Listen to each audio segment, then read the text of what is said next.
阿联酋不买美国的账，总统出访俄罗斯，一个桌子，一件大衣就反映出这两国关系的温度。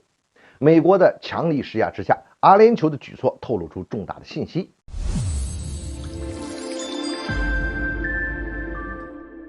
欢迎来到张斌观察，我是张斌。两国领导人见面的时候有很多细节，往往能反映出这个亲密程度和两国的关系。咱们首先就说一下这次阿联酋总统出访到俄罗斯时候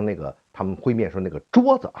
你看这个普京他这个不太高兴的时候，或者说是来的这个人吧，反正普京是有这么点意见的时候这普京你别说挺有个性的，他就会选择一张那个好几米长那个大桌子，大家还有那个印象吧？当时这个马克龙和联合国秘书长他们来的时候，那不就这样吗？一张大桌子，歘往那一摆，什么人都没有，一边一个椅子，就两个人坐在这个5、6米长的大桌子的两头，这个说个话，声音传过去那都变凉了，你说这还能谈什么吗？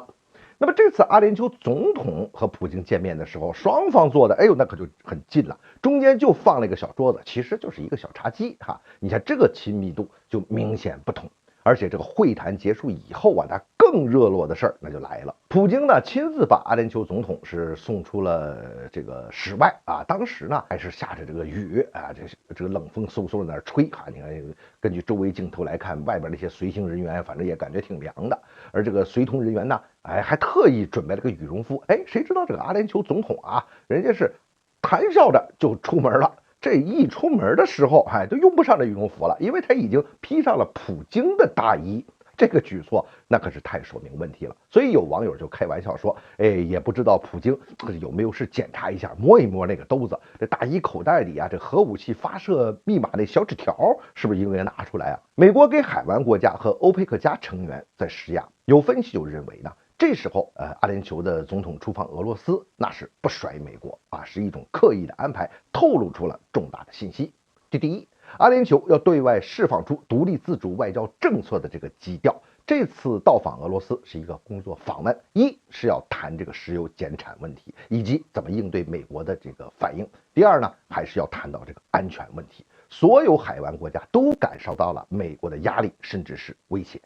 第二，也不能说阿联酋它不甩美国，但是很明显不甘再被美国这个来摆布，这次呢就是不买美国的账，这倒是真的。沙特、阿联酋这些海湾国家和美国的合作其实还是很密切，那安全上还要依靠美国嘛。但是这个美国的咄咄逼人让他们有所忌惮，在做适当的去美国化。第三，我说这个阿联酋他去这边挺有意思的。其实他并不是受到最大压力的国家。你看咱们一听到阿联酋的时候会想到什么？咱们一下就想到这个富的流油的迪拜，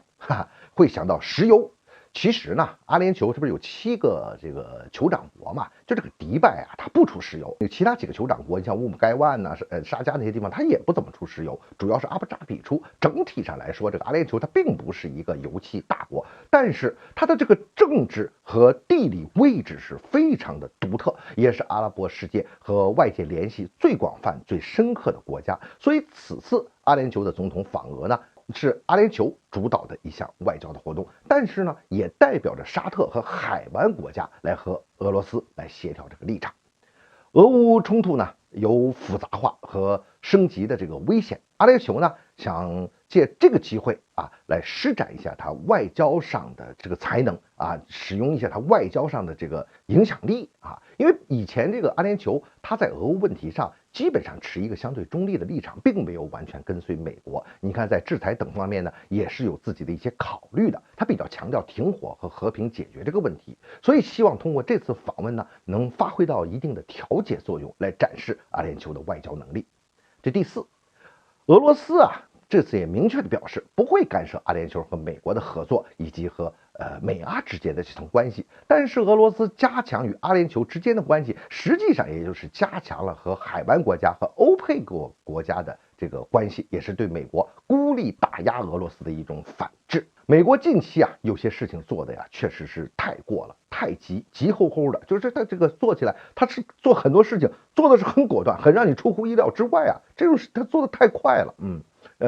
但是这种靠强势压人的这个时代呢，现在正在慢慢的过去。你最近美国在中东这个接连碰钉子，就是一个很好的例证。